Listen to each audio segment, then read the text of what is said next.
Hey guys, welcome back to my channel. I am so excited for today's video because I'm going to be recreating a very popular campaign look that I created on Ariana Grande for her makeup line, r.e.m Beauty.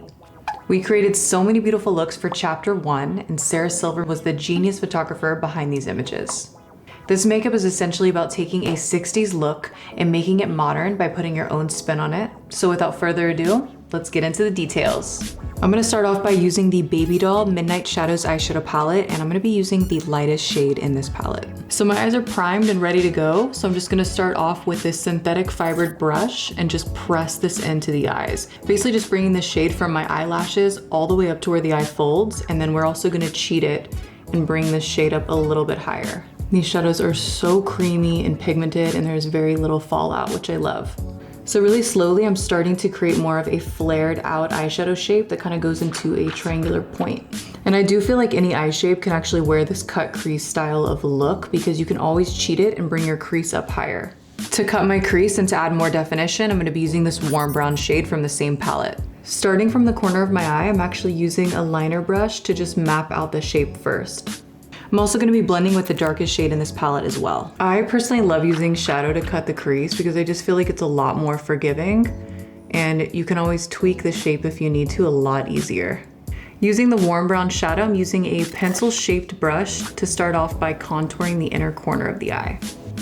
Using a really soft touch, I'm just starting to blend out the shape that I've created to just soften it up a bit, and then I'll go back in just to kind of give it a little bit more definition in the right places. I am all for a cut crease and a light lid, but what really makes this look is the eyeliner. I think it's smart to have a couple pointed liner brushes and also angled liner brushes so you can kind of switch back and forth when creating this definition in the crease. So I switched to a flat shader brush, and whenever you blend out the top, it's really important to kind of hold your brush at like a slanted direction so you can blend above the line, not below the line, so you keep this line nice and sharp.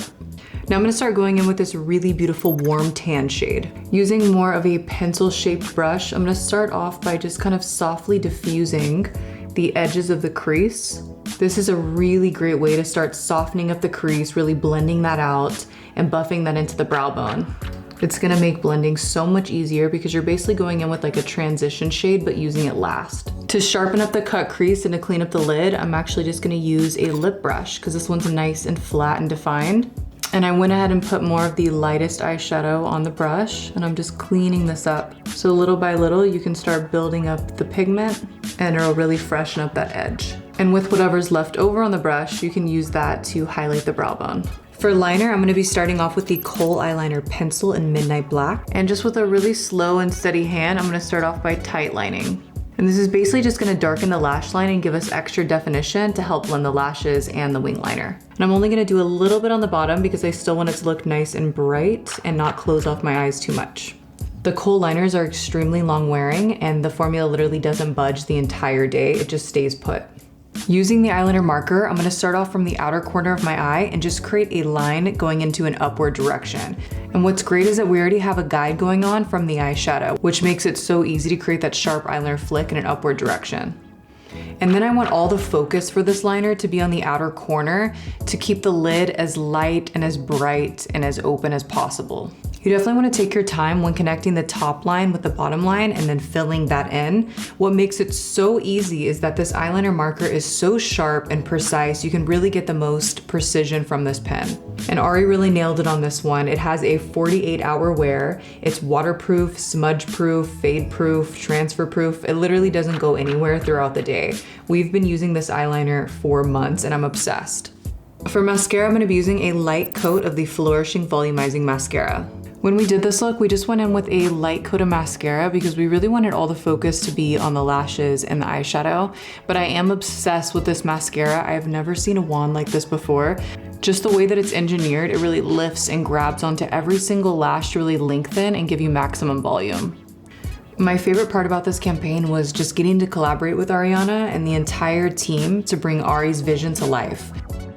It was honestly nothing but a dream to be a part of something like this. For lashes, I'm gonna be using the style Eternally Meowing for a soft, fluttery cat eye look. Just to make these fit my eyes a little bit better, I'm gonna trim one notch off. So using tweezers, I'm just gonna drop this lash in the lash line, which makes it so much easier to apply. And I don't know if you guys noticed, but the band on these lashes is clear, so it looks even softer and they're weightless. I don't feel them at all. I really don't love when a lash is just too heavy and it starts to weigh the eyes down and you just feel it throughout the day. With this band, it's so thin and lightweight. I don't feel these lashes at all. It just feels really weightless on the eyes. So I just finished doing my skin, but I want to highlight with you guys. So I'm going to be using Miss Mercury, which is a really silky highlighter powder that just glides on and looks like second skin.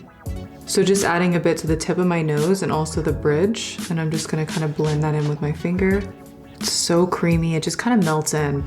I usually just like to go in with a brush first on the tops of the cheeks, and then you can take your finger and actually just kind of blend that out really softly. And you can also use this product on the cheeks, eyes, and body. For lips, I'm gonna be going in with the On Your Collar Plumping Lip Gloss in VCR. So I'm just starting in the center and really working this in. And as you can see, I'm using a nice thick layer because I want my lips to look extra glossy today. So the VCR gloss has a really nice cooling effect and a very soft, minty fresh feel to it. It also has a really nice high shine to it and keeps the lips looking just hydrated and overall softer and smoother. We had ignition.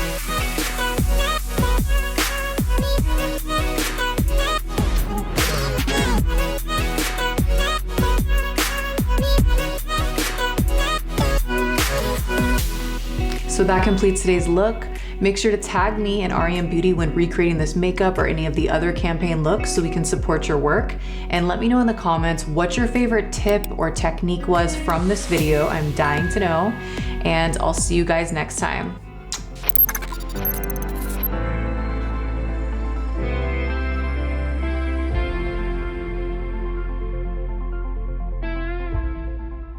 Follow the winners. Look at what they're doing. Emulate it and find how you can do it better and build a team to make it happen.